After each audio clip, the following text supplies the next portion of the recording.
Bismillahirrahmanirrahim. Assalamualaikum warahmatullahi wabarakatuh. Innal hamdalillah nahmaduhu wa nasta'inuhu wa nastaghfiruh wa na'udzu billahi min shururi anfusina wa sayyiati a'malina may yahdihillahu fala mudilla lahu wa may yudlil fala hadiyalah. Asyhadu an la ilaha illallah wa asyhadu anna Muhammadan abduhu wa rasuluh la nabiyya ba'dah. Amma ba'd. Ikhwani wa akhwati bi Ma'had Zamzam Al-Islami Al-Asri rahimakumullah. Walhamdulillah fi hadhihi al-munasabah nurid an nata'allamu ma'an في درسنا وهو درس أصول الفقه وقد انتهينا من باب الأمر وقد شرحنا تعريف الأمر وقد بحثنا أيضا صيغ الأمر وكذلك قد بحثنا عن ما تقتضيه صيغ الأمر. والآن إن شاء الله سندخل إلى موضوع جديد فهو النهي. طيب نفتح الكتاب. الموضوع النهي في صفحة في الصفحة انظر. طيب النهي والنهي هذا ضد الأمر. Jadi nahyun di sini adalah lawan dari al-amr. Kalau amr itu perintah, tapi kalau nahyun berarti larangan. Wa huna ta'rifuhu atau ta'rifu an-nahyi.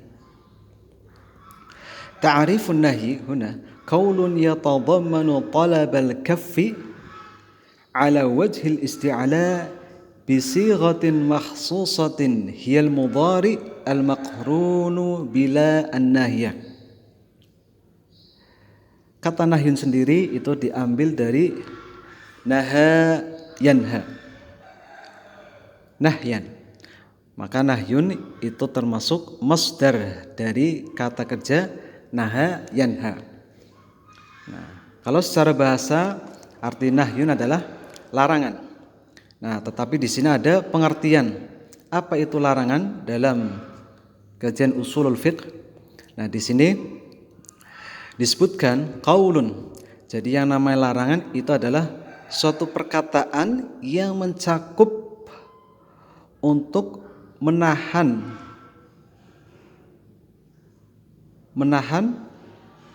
atau mencegah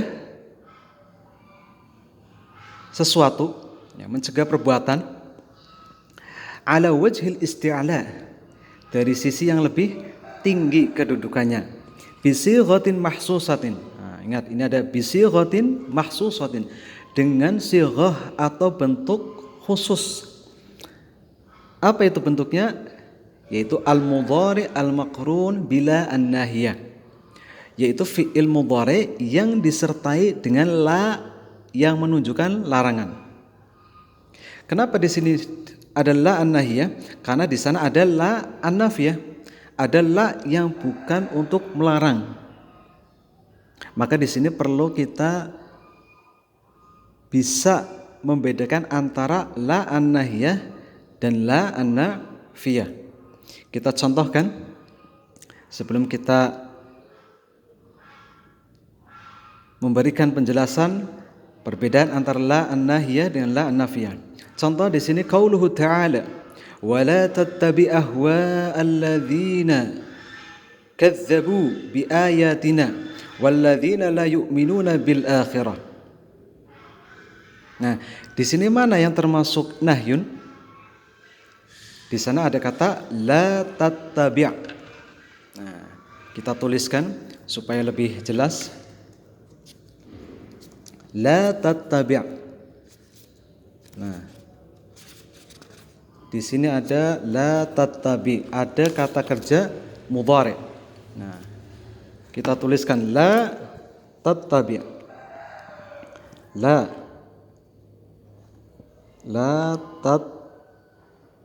tattabi'. Ya, mudah-mudahan tulisannya terlihat oleh ikhwan wal akhwat. La tattabi'. Nah, ini la tattabi' fi'il mudhari'. Nah, fi'il mudhari'. Kemudian di sana ada la. La-nya la apa? Di sini dinamakan la an-nahiyah. An-nahiyah. Bagaimana kita tahu bahwasanya ini la an-nahiyah? Kita lihat kata kerja mudhari' berharakat sukun. Maka di sini ilmu nahwu sangat membantu. Kalau tidak faham ilmu nahwu, maka kita tidak bisa membedakan mana yang termasuk la an-nahiyah, la untuk melarang, dan mana la an-nafiyah. Nah, di sini la tattabi artinya janganlah kamu mengikuti. Maka kalau la an-nahiyah kita artikan janganlah kamu mengikuti. Tetapi kalau berharokat dhammah, nah, saya tuliskan di sini la tattabi'u.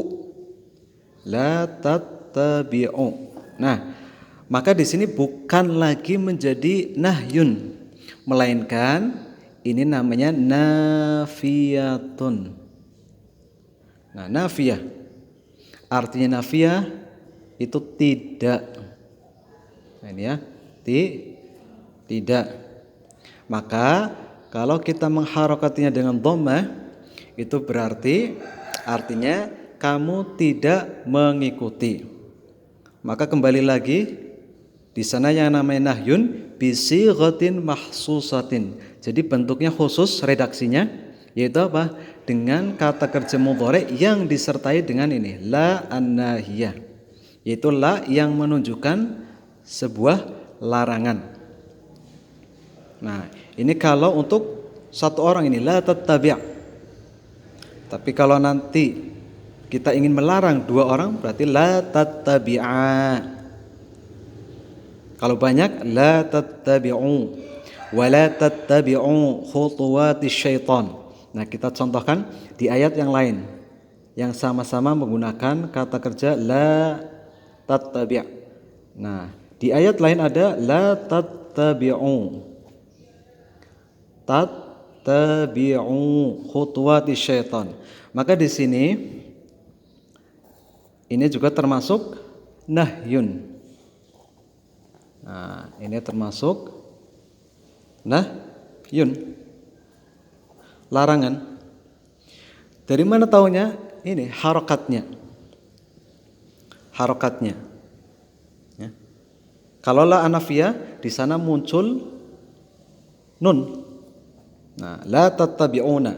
Maka kalau ada la tattabi'una itu bukan nahyun lagi, melainkan nafyun, yaitu kamu tidak atau kalian tidak mengikuti. Itu ya. Intinya adalah kembali lagi ke pemahaman dalam ilmu nahwu. Nah, ini. Maka di sini kalau la tattabi'u khutuwati syaitan di sana termasuk nahyun. Itu ya. Ini contoh nahyun.